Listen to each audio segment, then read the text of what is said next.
There we go. So, hello, and welcome to the Creative Writing Open Mic for the Roe Show 2021. We are here on the wonderful platform that is Zoom, that has been our reality for the last, 15 odd months. Hopefully back to normal, more normal progression and events soon. But that's not what we're here today for. We are here today for the open mic, and my name is Arran. At Sharmanic. You can find me on Instagram, and I'm a poet. I graduated from Roehampton back in 2019. I tell a lie. And I've been asked to host this tonight. So yeah, I'm very grateful. Now, with open mics, obviously everyone is come here to share their own stuff. So I just ask everyone to be respectful in the chat. And if you do like something, shout it out as well. It's always good to encourage our poets and our performers in the chat, as we don't get that kind of instantaneous feedback that you normally do from live shows. So yeah, feel free to show all sorts of love in the chat.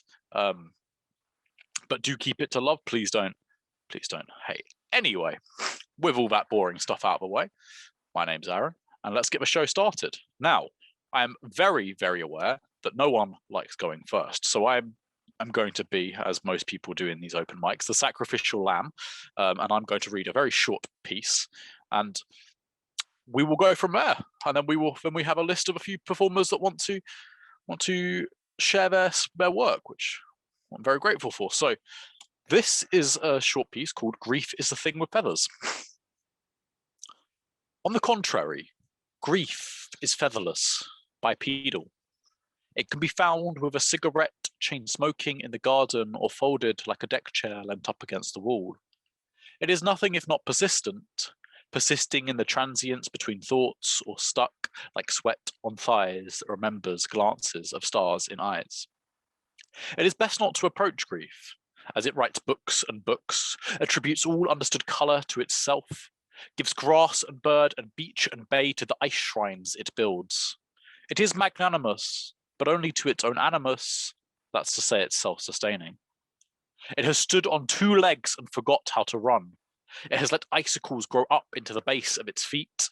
It is spent and exhausted under a springtime sun. On the contrary, I am talking about me. Thank you. So a nice short piece to warm us up today. And I am going to call up Montana Joe, if that's okay, as our first open micer. Okay, sounds good. My piece is also very short. I'm just gonna read what was published in Roey Writes On, the intro themed episode. Okay, so it's a poem called "Are You Just Quoting Song Titles?" As cool as I am, why not me? What about love? For the longest time, he didn't have to be worth it. Urgent, more than a feeling. Big yellow, taxi route 66, want to take me home for Christmas, leaving on a jet plane peace of mind. Mama, he's crazy, that's my story. And when I die from a broken heart. Thank you. That was excellent. And if anyone's wondering why I do that, that's snaps. So some people are familiar with, some people are not. Yeah, that is excellent. And because it's only a short piece, if you don't mind, I'm actually going to ask you a few questions about it if you feel comfortable sharing it. So you said it was published. Whereabouts was it published? It was published in Roey Writes On, the University of Roehampton literary magazine, the first issue of this magazine. Wicked. This year. Amazing. And what was your kind of process when you were writing it?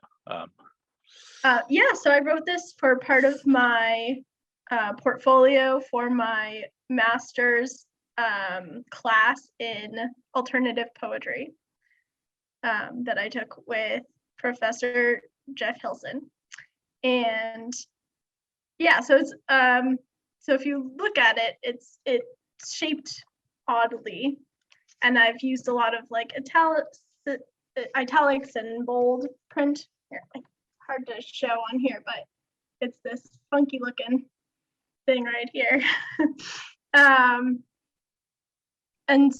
we talked a lot in class about using found text, and I like a lot of different styles of music. And so I wrote this poem based on just a bunch of different songs that I know, obviously.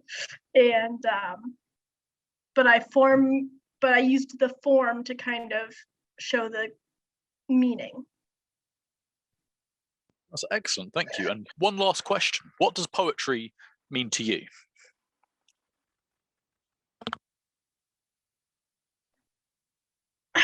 It's okay. Trust me, there are no wrong answers for this.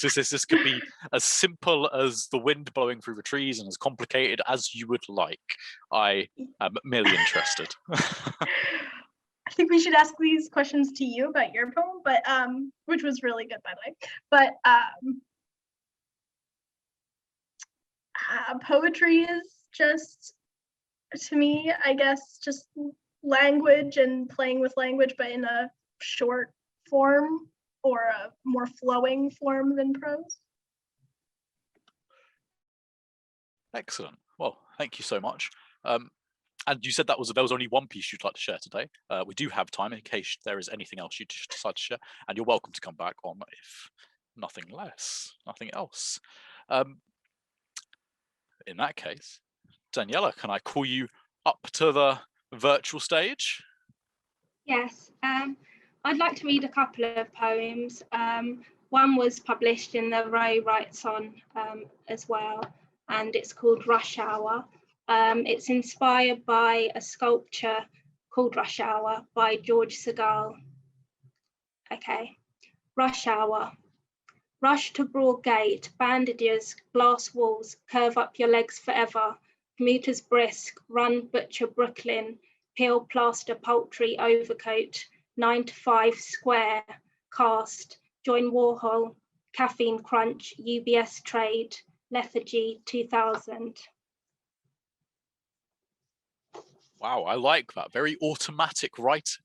And again, if you don't mind me asking, I'd like to find out a bit more about the process of what you kind of tackled this piece with. Again, it was for an alternative practice module. I was thinking a lot about like visuals and visual poetry and how to use the page. I also was reflecting on how the sculpture made me feel and my own experiences of London rush hour and the commute. Also, I was picking up on parts of the actual sculptor's life, as well as other influences to do with like the surroundings in Broadgate area.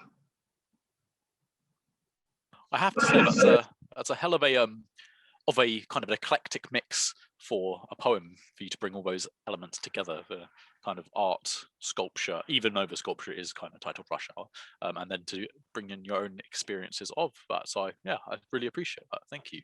And you got another piece for us as well. Yeah, this was another one in a similar style. This one was inspired by a sculpture by Kevin Francis Gray called Reclining Nude One, untitled. Grey without Bishopsgate, malleable white, beginning Armagh, Mirror Matisse, 1924, Seek Sanctuary, St. Boltoff, 7 years thou wert lent to me. Let nudity recline wormwood, ditch the wall, London, pace yourself, Sexton Flames, 1666, settle for a Turkish bath, waters holy, vindicate the rights of women. Thank you. You have a very strong kind of stylistic. Is this the kind of style you find yourself writing a lot in, or is this more something you were experimenting for with the module?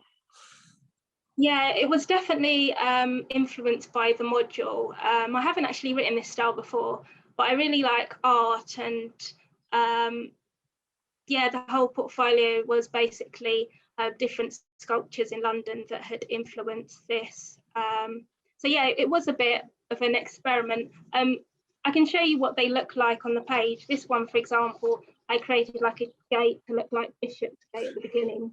I don't know, you probably can't see it properly, but it was meant to look like that. And the other one's got like a curve and a square, although you probably won't be able to see that well. But yeah, I can see that. Yeah, that was Rush Hour. Yeah. So obviously you say you're very into kind of art. Do you have a favorite artist? Contemporary, past or present, etc.? I do like Andy Warhol, so that's why I think I created that one. I quite like pop art, and I like a lot of art actually, different periods. Yeah, I think there's quite a lot, but pop art is one area that I do really like. Excellent. And I'm going to ask this again, but what does poetry mean to you personally? I think it's just a way for me to express my feelings and also reflect on experiences and then share them with other people. Also to share my own identity. I've written other poems, for example, on my dissertation now about my heritage. So it's a lot of different things, but I just really like the immediacy of the form. Yeah, it is, and that's exactly as you said. It is a very immediate form. It is a very kind of, I think some people can get intimidated by poetry simply because it can be quite dense, but it's all there, usually on one page, whereas it's not like a novel, but you kind of have to crack through however many pages to kind of get to it. So yeah, no, that's brilliant. Thank you so much for coming to share as well. Thank you. And since we've flown through those two, Andie, my friend, the stage is yours. Thank you very much.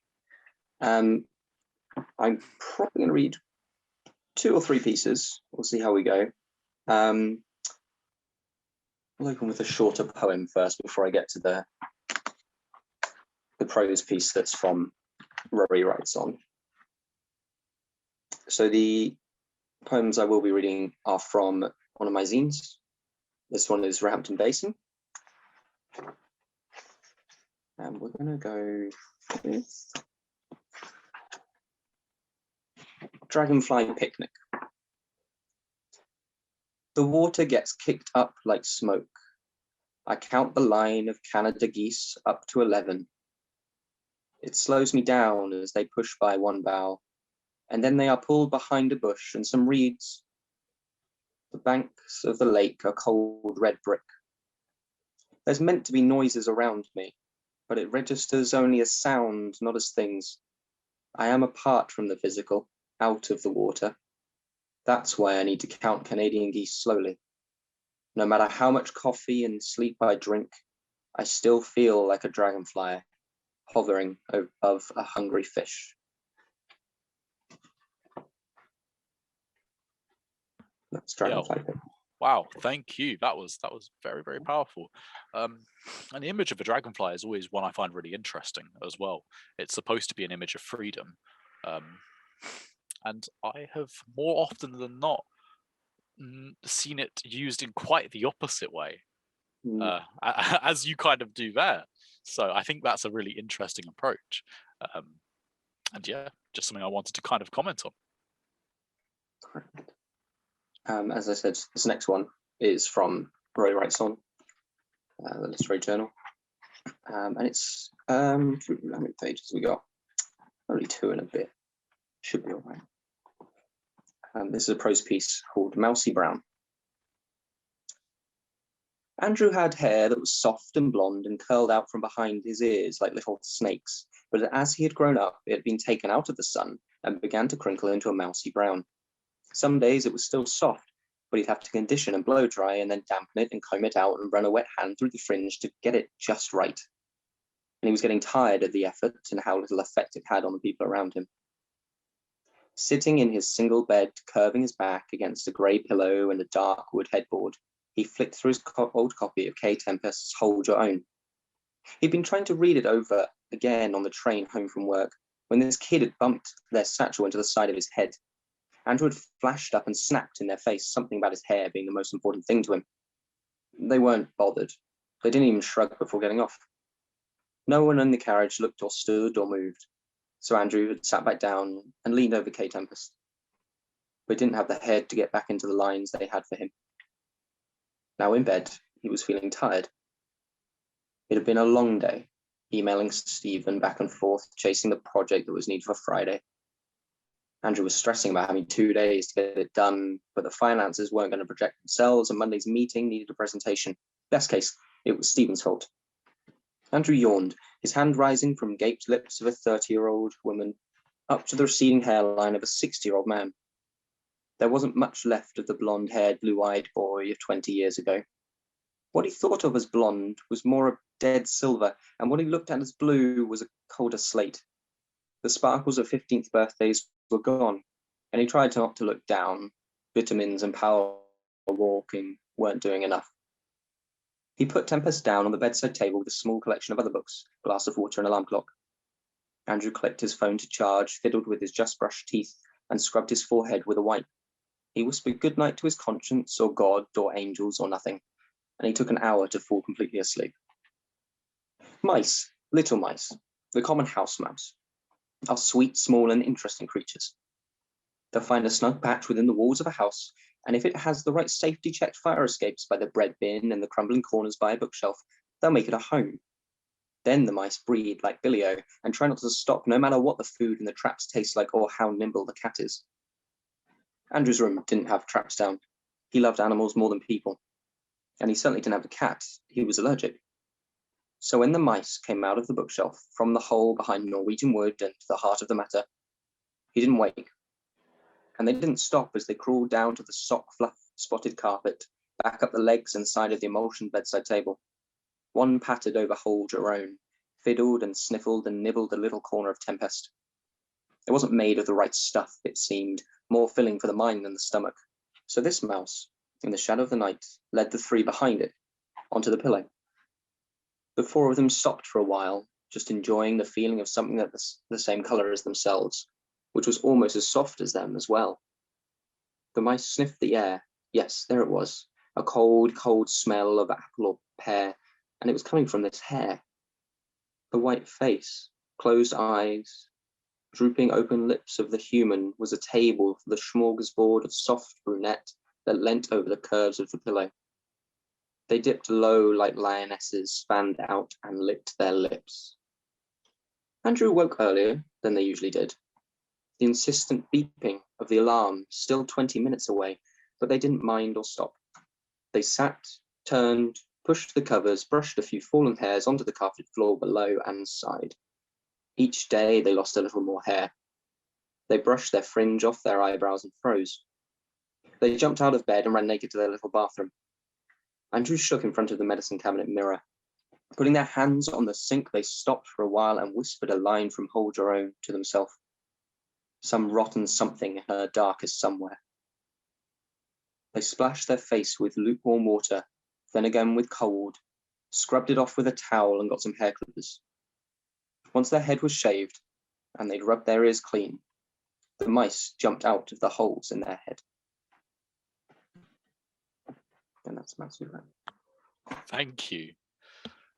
A realistic and then interestingly surreal piece, and I think the whole way that it was blended together was very, very clever and good. I didn't expect suddenly for the mice to be. I mean, I kind of did as they started to get into the room, but yeah, that it was an interesting twist, I have to say, and not where I expected originally the narrative to be going. So yeah, thank you for that. And one more piece. Did I hear you say? I can close out with another poem, just to round it off nicely. Exactly. Make a nice little sandwich. We like those.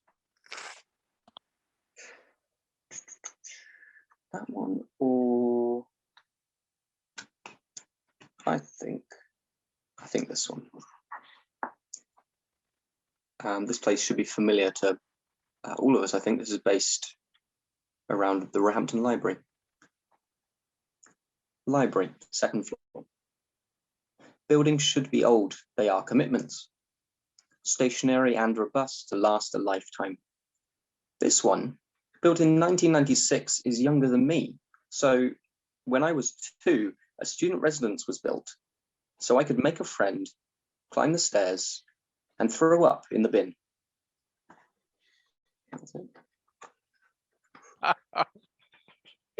Oh, that was interesting. So I do have to ask, are you not a fan of the library? No, I like the library. I like the library. Okay. It's just the student residence. Yeah. That particular one. Yeah. Yeah, well, I mean, look, I don't necessarily disagree. Some of them around there. Yeah. But so when you're writing, I know you shared a few different pieces, both prose and poetry. What is your kind of starting point? You know, where do you begin?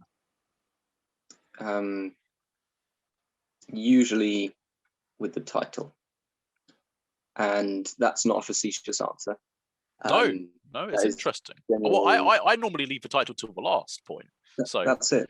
That's the thing that some people do, but I often find it as a good jumping off point. Obviously, I can come back and change it if I need to, but I will take either, you know, a snippet of song lyrics, lines from a book. I mean, you know, Slouching Towards Bethlehem, but Joan Didion is an obvious example of. So here it is. That's the one. I knew you got it. It's an obvious example of someone else doing that very well and appropriately. So it's just the place that I begin. It's a nice space to locate the thoughts in my head and start scribbling away. Yeah, and that is interesting, because there are possibly more people that I know that leave the title till the end, and I am certainly in that category. So the fact that you say you start with, and don't get me wrong, it sounds very good and very clever to start with a title. I don't think I've ever been organized enough to. I never quite know how a poem's going to come out, and I never quite know. But as you said, you can change the title. It's a very interesting approach, I have to say. So yeah, thank you. What does poetry mean to you? It's a loaded question, I know. Well, the thing is, even though you've asked 2 people before me, I'm still scratching my head as to what I should say. But I think poetry means something different to everyone. Everyone who picks up a poem, they can read it in a completely different way. It can mean something very different to a community of people than to an individual. So for me, poetry as a whole is about community and culture, and getting those real, you know, aphorisms, those nuggets of truth in a single line or a few lines, and being able to just put solid gold into people's minds and memories. And it's a wonderful way to bring out beauty in the world, I think. Yeah, and I'd have to massively agree with that as well. Both kind of different meanings to different people, but also to the kind of approach that you say of solid gold. And it is true. A poem is such a limited form, and you know, when you're approaching it, that can, as I kind of touched on earlier, can be daunting to some people.